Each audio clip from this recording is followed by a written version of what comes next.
কালকে যে পুকুরে ফুলটা ফেলে দিয়েছিলাম, সেই ফুল থেকে কত বড় একটা কেকের গাছ হয়েছে। এখন থেকে আমি অনেক কেক খেতে পারবো। এরকম কেকের গাছ আমি কখনো দেখিনি। অনেক অনেক কেক খাবো, তাই না মা? মিনা, এই কেকের গাছের কেক তোকে খেতে হবে না। আমি নিষেধ করেছি, এই কেকের গাছে তুই হাত দিবি না। গাছ আবার কথা বলে, সেই গাছের ফুল থেকে আবার কেকের গাছ হয়। এটা কি কখনো সম্ভব? নিশ্চয়ই এর ভেতরে কোনো ঝামেলা আছে। এই কেকের ভেতরে যদি বিষ মেশানো থাকে, তাহলে আমরা সবাই খেয়ে মারা যাব। সেই গাছটা কোথায়, যেই গাছ তোকে ফুল দিয়েছে? তুই আমাকে সেই গাছের কাছে নিয়ে চল। আচ্ছা ঠিক আছে মা, আমি তোমাকে ওই গাছের কাছে নিয়ে যাচ্ছি। তুমি আমার সাথে চলো। গাছ, তুমি কে? তুমি নাকি আমার মেয়েকে একটা ফুল দিয়েছো, আর সেই ফুলটা অদ্ভুত দেখতে। আমি আমার মেয়েকে সেই ফুলটি ফেলে দিতে বলেছিলাম। আমার মেয়ে যখন ওই ফুলটি পুকুরে ফেলে দেয়, ওই পুকুরে অনেক বড় একটা কেকের গাছ হয়। এতগুলি কেক ওই গাছে কি করে সম্ভব? তুমি কি আমাদের কোনো ক্ষতি করতে চাও?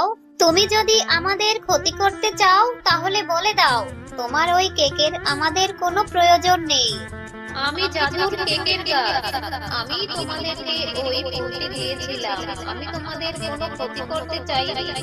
আমার শেকড়ের সাথে ধাক্কা খেয়ে পড়ে তোমার ছোট্ট মেয়েটি অনেক কষ্ট পেয়েছে। ওর কান্না দেখে আমার অনেক মায়া হয়, তাই আমি আমার গাছের জাদুর ফুলটি ওকে দিয়েছি। এই জাদুর ফুলটি রোপণ করলে তুমি মন থেকে যা চাইবে তাই হবে। তোমার মেয়ে অনেক ভালো, তোমরা অনেক অসহায়, তাই আমি ওই জাদুর ফুলটি দিয়ে তোমাদেরকে সাহায্য করেছি। তোমরা ওই গাছের কেক খেতে পারবে, বাজারে গিয়ে বিক্রিও করতে পারবে। তুমি সত্যি বলছো জাদুর কেকের গাছ? আমার মেয়েটা কেক খাওয়ার জন্য কত কান্নাকাটি করে। আমি অভাবের কারণে আমার মেয়েকে একটা কেক কিনেও খাওয়াতে পারি না। তাহলে এখন থেকে আমার মেয়ে মিনা প্রতিদিন কেক খেতে পারবে। তোমাকে অনেক ধন্যবাদ গো, তুমি অনেক ভালো। আর হ্যাঁ, আরেকটা কথা শুনে রাখো, এই গাছে দিনে দুইবার কেক ধরবে, একবার দিনে একবার রাতে। দিনের কেকগুলো তোমরা খাবে, বাজারে বিক্রি করবে। রাতের কেকগুলো তোমরা খাবেও না, বিক্রিও করবে না। তোমাকে অনেক ধন্যবাদ জাদুই কেক। আমার একটি মেয়ে, তাই আমার মেয়ের জন্য আমার ভীষণ ভয় হয়, যদি তার কোনো ক্ষতি হয়। এজন্য আমি তোমাকে জিজ্ঞাসা করতে চলে এলাম। তুমি কিছু মনে করো না জাদুই গাছ, আমি এখন আসি।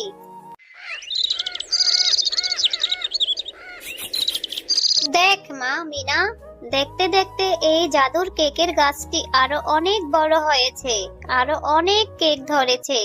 এই কেকগুলি বাজারে বিক্রি করে আমরা মা ও মেয়ে অনেক ভালো থাকতে পারবো। আল্লাহ আমাদের উপর রহমত করেছে। চল মা, বাকি কেকগুলি পেড়ে বাজারে নিয়ে বিক্রি করে আসি। হে হে হে, আমি অনেক দিন এই সুযোগের অপেক্ষায় ছিলাম। আমি জানতাম ওই জাদুর গাছ কাউকে না কাউকে সাহায্য করবে। আমি একদিন ওই জাদুর গাছের ফুল নষ্ট করেছিলাম। আমি ওই গাছের ফুল ফল নষ্ট করেছি বলে ওই জাদুর গাছ আমাকে শাস্তি দিয়েছিল, আমাকে অনেক অপমান করেছিল। আজ আমারও সুযোগ এসেছে, আমি আজ ওই গাছের সব ফুল ফল নষ্ট করে দিব। আমি ওকে কাউকে সাহায্য করতে দিব না। কারো ভালো দেখলে যে আমার গা জ্বলে যায়, আমি কারো ভালো দেখতে পারি না। আমি ওই গাছের সব ফুল ফল নষ্ট করে দিব। এক্ষুনি গিয়ে আমি ওই গাছের সব কেক খেয়ে ফেলবো।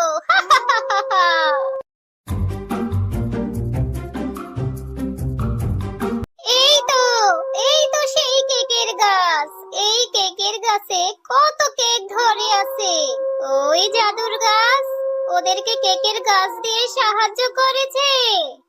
এখন আমি এই গাছ গাছের সব কেক খেয়ে ফেলবো, এই গাছের সব কিছু নষ্ট করে দিব। এই কথা বলে শাকচুন্নি সেই কেকের গাছ থেকে কেক খেতে লাগলো। শাকচুন্নি যখন কেক খাচ্ছিল তখনই তার মুখ থেকে রক্ত বমি বের হতে লাগলো। আমার মুখ থেকে রক্ত বমি বের হচ্ছে কেন? কে আছো? জ্বলে যাচ্ছি, পুড়ে যাচ্ছি, বাঁচাও আমাকে। আমি জানতাম শাকচুন্নি তুই কারো ভালো দেখতে পারিস না। আমি যদি কাউকে সাহায্য করি তাহলে তুই সেই সাহায্য করা জিনিস নষ্ট করতে আসবি। এজন্যই তো আমি এই গাছের রাতের কেকগুলিকে বিষাক্ত করে দিয়েছি। আরে আরে, এই তো সেই পুকুরে জাদুর কেক ধরে আছে। এখন আমি এই গাছের কেক সব খেয়ে ফেলবো। ইয়াম ইয়াম ইয়াম, কেকগুলা খেতে খুব মজা। আরে আরে, আমার মুখ থেকে রক্ত বমি কেন বের হচ্ছে? গলাটা জ্বলে যাচ্ছে। কে আছো, বাঁচাও আমাকে। লা লা লা লা লা, আহা কি আনন্দ আকাশে বাতাসে। আমি আজকে কেক খাবো, আমি আজকে মজা করে এই কেক খাবো। আমি পড়ে গেলাম, আমার হাত থেকে আমার কেকটা পড়ে গেল। আমার হাত থেকে পড়ে কেকটা ভেঙে নষ্ট হয়ে গেল। কত কান্না করে মাকে বুঝিয়ে মার কাছ থেকে টাকা এনে কেকটা কিনে এনেছিলাম। এই শেকড়ের বাচ্চা শেকড়ের সাথে ধাক্কা খেয়ে পড়ে আমার কষ্ট করে কেনা কেকটা নষ্ট হয়ে গেল, ভেঙে গেল আমার কেকটা। আমি এখন কেক কোথায় পাবো? আহারে, আমার শেকড়ের সাথে ধাক্কা খেয়ে পরে মেয়ে কষ্ট করে কেনা কেকটা নষ্ট হয়ে গেল। মেয়েটা কত ব্যথা পেয়েছে, মেয়েটা কত কান্না করছে। আমার শেকড়গুলো হয়েছে বাবু ছড়িয়ে ছিটিয়ে থাকে, একদম কথা শুনে না। আরে এই বাচ্চা মেয়ে, একটা কেক পরে নষ্ট হয়েছে তাতে কি হয়েছে? এত কান্না করতে হয়? তুমি যাও বাড়িতে গিয়ে আবার টাকা এনে কেক কিনে খাও। আরে এই গাছ, তুমি চুপ করো। তুমি কি করে বুঝবে আমি টাকা কোথায় পাবো যে আবার কেক কিনে খাবো? একে তো তোমার এই দুষ্ট শেকড়ের সাথে ধাক্কা খেয়ে পড়ে আমার কষ্ট করে কিনে আনা কেকটা নষ্ট হয়ে গেল। আবার তুমি কত কথা বলছো। তুমি কি করে বুঝবে আমি টাকা কোথায় পাবো? আমরা কি অত বড় লোক নাকি যে চাইলেই অনেক অনেক কেক কিনে খাবো? আমরা যে অনেক গরিব। আমার মায়ের সংসারে অনেক অভাব। আমার মা যে মানুষের বাড়িতে কাজ করে, অনেক কষ্ট করে মাকে বুঝিয়ে একটা কেক কিনেছি, আর সেটাও তোমার দুষ্ট শিকড়ের সাথে ধাক্কা খেয়ে পরে নষ্ট হয়ে গেল। সত্যি তো, মেয়েটার কথা শুনে মনে হচ্ছে ওরা অনেক অভাবী, অনেক গরিব। আমার মেয়েটাকে সাহায্য করা উচিত। কেকটা পরে নষ্ট হয়েছে বলে মেয়েটা অনেক কষ্ট পেয়েছে, আমি মেয়েটাকে সাহায্য করব। আরে এই বাচ্চা মেয়ে, তুমি আর কেঁদো না, তুমি আর কষ্ট পেও না, আমি তোমাকে সাহায্য করব। তুমি আমার গাছের ডালে যে ফুলটি দেখতে পাচ্ছ, এই ফুলটি তুমি বাড়ি নিয়ে যাও, বাড়ি নিয়ে মাটি করে তুমি রোপণ করো। এই ফুলটি তুমি বাসায় নিয়ে রোপণ করলে কাল থেকেই তুমি অনেক অনেক কেক খেতে পারবে, যত খুশি তত কেক খাবে। যাও এবার তুমি এই ফুলটি নিয়ে বাসায় চলে যাও। আরে গাছ, তুমি এটা কি বলছো? তোমার এই ফুল দিয়ে আমি কি করব? তোমার এই ফুল থেকে কিভাবে বা কেকের গাছ হবে? আর তুমি যেহেতু বলছো, তাহলে তোমার এই ফুলটা আমি নিয়ে যাই, নিয়ে রোপণ করে দেখি। কেক হলে আমি অনেক অনেক কেক খেতে পারবো। কেক খাওয়ার জন্য যে মনটা খুব ছটফট করছে। এরপর মিনা গাছের কথা মতো সেই ফুলটি বাড়িতে নিয়ে আসে আর তাদের বাড়ির উঠানে রোপণ করে। আরে মিনা, তুই এটা কি করছিস? তুই ঘরের সামনে মাটি খুঁড়ে গর্ত করছিস কেন? আর তুই এই ফুলটা কোথায় পেয়েছিস রে? এই ফুলটা থেকে কেমন ঝাঁঝালো গন্ধ বের হচ্ছে। আর এই ফুলটা দেখতেও কেমন অদ্ভুত। কোথায় পেয়েছিস তুই এই ফুলটা? কে তোকে দিয়েছে? মা, তোমাকে তো আমি একটা কথা বলতে ভুলেই গেছি। আমি যখন কেক কিনে বাড়ি আসছিলাম, তখন একটা গাছের শিকড়ের সাথে পড়ে আমার কেকটা নষ্ট হয়ে গেছে। আর তখন ওই গাছটা আমার কষ্ট দেখে আমাকে সাহায্য করেছে। এই ফুলটি নিয়ে বাড়িতে রোপণ করতে বলেছে, তাই রোপণ করছি। এই ফুল থেকে নাকি কেকের গাছ হবে, তখন আমি অনেক কেক খেতে পারবো।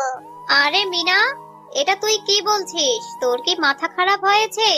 গাছ কি কখনো কথা বলতে পারে? আর ওই গাছটা তোকে এই ফুলটা দিয়েছে আর বলেছে কেকের গাছ হবে। ঘরের উঠানের সামনে তুই এই ফুলটা রোপণ করবি না বলছি। তুই এই ফুলটা এখনই ফেলে দিয়ে আয়। এই ফুলটা যেন আমি ঘরের সামনে না দেখি। আচ্ছা ঠিক আছে মা, আমি এখনই এই ফুলটা ফেলে দিচ্ছি। আমার মনে হয় আর কেক খাওয়ার শখ পূরণ হবে না। এরপর মিনা সেই ফুলটি এনে তাদের বাড়ির পেছনের পুকুরে ফেলে দেয়। মা, ও মা, দেখে যাও, কালকে যে পুকুরে ফুলটা ফেলে দিয়েছিলাম, সেই ফুল থেকে কত বড় একটা কেকের গাছ হয়েছে।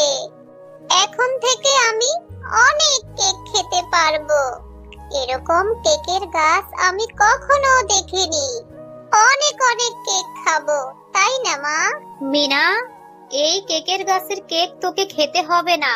আমি নিষেধ করেছি, এই কেকের গাছে তুই হাত দিবি না। গাছ আবার কথা বলে, সেই গাছের ফুল থেকে আবার কেকের গাছ হয়। এটা কি কখনো সম্ভব? নিশ্চয়ই এর ভেতরে কোনো ঝামেলা আছে। এই কেকের ভেতরে যদি বিষ মেশানো থাকে, তাহলে আমরা সবাই খেয়ে মারা যাব। সেই গাছটা কোথায়, যেই গাছ তোকে ফুল দিয়েছে? তুই আমাকে সেই গাছের কাছে নিয়ে চল। আচ্ছা ঠিক আছে মা, আমি তোমাকে ওই গাছের কাছে নিয়ে যাচ্ছি, তুমি আমার সাথে চলো।